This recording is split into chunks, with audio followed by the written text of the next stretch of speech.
Tired of those pesky PKs murdering your glass cannon PVM build? Upset because you made a template with absolutely no defenses for PvP whatsoever? And furthermore, you don't think that PK that fully dedicated his build to PvP should be able to kill you so easily? Then this video is for you. We all get 720 skill points. How we choose to use them is up to us. Today we're going to be talking about the all-in-one Necromancer. This template's a lot of fun, and what it's going to actually do is allow us to participate in any content that Outlands has to offer. Anywhere from PVM all the way to PvP, any and every event possible. So with that, guys, sit back, grab yourself a beer, and let's talk about it.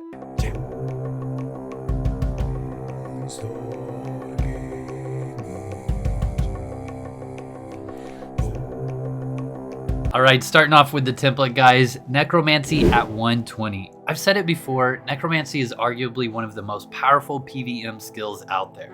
It gives us access to 10 different abilities that will further our PVM/gold per hour. Most notably for this build, Corpse Skin, which gives every single damage spell a dot in the form of disease. Now, why is this important? Stay tuned for aspects and you'll know exactly why. Then we have Mind Rot. Mind Rot increases the damage of those diseases. Blood Oath will increase the damage of our pets. Pain Spike's really handy as it will actually allow you to use the corpses of your enemies or even your dead allies as a wonderful bomb that does a corpse explosion and damages nearby creatures. Wither will allow us to summon or heal without consuming actual mana. Here's a tip I talk about all the time. When your pet is almost dead, try and time a resummon when it's dying. This will essentially be like re-healing your pet to full for either 50 mana, 5 runes, which is actually the cost of Wither, or 0 mana if you get lucky enough to get a mana refund. One final note on Necromancy.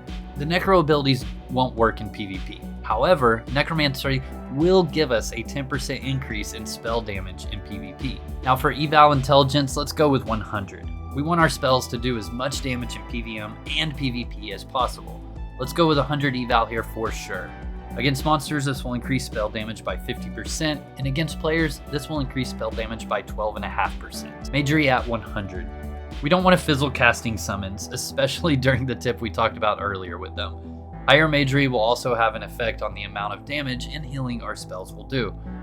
Wrestling at 100. Nowadays on Outlands, wrestling does 2 things. First and foremost, it'll keep us from being interrupted if a Dexter attacks us. Without wrestling, it'll be near impossible to kill a halfway decent Dexter. Also, wrestling will increase our chance for mana refunds in PVM. More mana refunds means more damage output before we have to meditate. Speaking of meditation, let's throw it at 100. You guys know me, I love that fast action gameplay and I hate standing around doing absolutely nothing. I want my mana coming quick and fast. More mana regain, more spells being cast, more diseases on the target, and more chances for... Well, I gotta slow myself down. We actually aren't at the aspects yet, so stay tuned for those. Trust me, it's awesome. Magic Resist at 80. At 80 Magic Resist, not only are we going to take less damage from enemies' spells both in PVM and PvP, but also with only 80, we gain 20% spell damage in PVM. Spirit Speak at 80. We need 80 Spirit Speak in order for our Summoner's Tome to kick in. So let's go with 80. Personally, I use 1 Earth Elemental and 1 Lich. I'll sometimes toss a Blade Spirits or Skeletal Husk in there, and if there are multiple monsters in the pool, or I will use a Summon Creature or whatever the Necro Summon gives me. I oftentimes get asked pretty frequently on stream why I'm using an Earth Elemental over a Lich. Here's why. Necro pets in general lose hit points and max hit points over time, further decreasing their ability to tank efficiently, especially after a decent period of time. The extra damage they do is negligible. We don't heal our pets because we use Wither to negate the mana cost, and then we time our resummons as close to our pet's death as possible. And for the last 40 points, personally, I put them in camping. This one's your call. Some may strongly feel better putting 20 of those points into Magic Resist. Some may want to do all 40 into Alchemy for stronger potions. I chose camping. 470 stones carry weight, and 2 strong boxes gets me roughly 30,000 gold before I have to leave the dungeon. Make sure and use kindling to get your 2-hour buff for 10% damage in PVM and a whopping 4% to players. We definitely need to talk about the Wizard Grimoire here. I put 6 points in Create Food, which will give us a mana potion / mushroom every 60 seconds. 6 points in Magic Arrow. This is giving us a magic arrow that does 3 times more damage every 20 seconds. 6 points in Harm, giving us a harm that does 200% more damage every 20 seconds. I only got 2 points in Fireball. Every 60 seconds, our Fireball will also create a burn effect that does 3 times the Fireball damage over 15 seconds. 9 points in Lightning. Every 20 seconds, our Lightning will do 2 times damage and hinder the target for 3 seconds. 9 points in Curse. This will increase our spell damage by 25% over the next 60 seconds. 12 points in Flame Strike. This will give us an additional 35% of the Flame Strike spell damage as a damage over time effect over the next 15 seconds. Now, another option, rather than the Flame Strike, guys, is Mind Blast. This will give our Mind Blast 60% chance to be charged, as also known as critical hits. This 5th circle spell also does wonders against creatures with high armor, and honestly it doesn't cost much mana at all in comparison to Flame Strike, really feeding these disease pileups.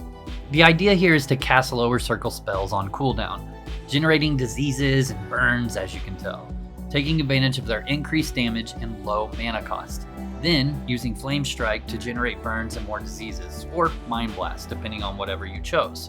Hoping for mana refunds, meditating if need be while your pets continue to do work. Okay guys, now for the reason we're so focused on as many diseases as possible. For the aspect, I went with Fire Armor. Outside of your pet damage, every time a monster takes damage, it has a chance to Flame Strike the monster. Not only does this melt the monster, it just feels really good. If you do happen to take some damage, it'll be reflected back onto the monster as well. So as you can see, Fire Armor is a DPS machine with many ticks of damage going on the monster. Looks like a machine gun. As far as the spellbook, feel free to go double fire to gain double the experience. But I personally went Eldritch Book. Those mana wells feel really, really good. There's nothing like free mana. And the damage proc isn't too bad either. Alright guys, the Mastery Chain. Aside from the obvious Dungeon Slayer links, Spell Aspect Special Chance is going to be really, really good here, as well as expensive. But as just stated, proccing those mana wells not only will kill things faster, but it'll give you more mana too. Another link I really like is Meditation Rate. These are honestly pretty much my go-to lately if you haven't noticed. They aren't super expensive and they are helpful in any caster template you're playing on that character. Once again, more mana, more spells, more diseases, more fire armor procs. The last one that I've been using is Spell Damage. These are considered junk leaks, so therefore will be inexpensive. They increase your spell damage. Duh. In doing so, that increases your disease damage. Keep in mind, folks, that not everything we talked about here works in PvP.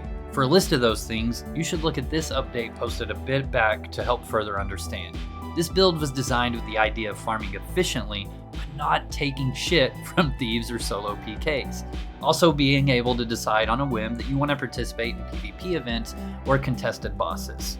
Guys, shout out to the Patreons, the channel members, and you for liking this video. It not only helps me for discoverability, but it also helps Outlands in general.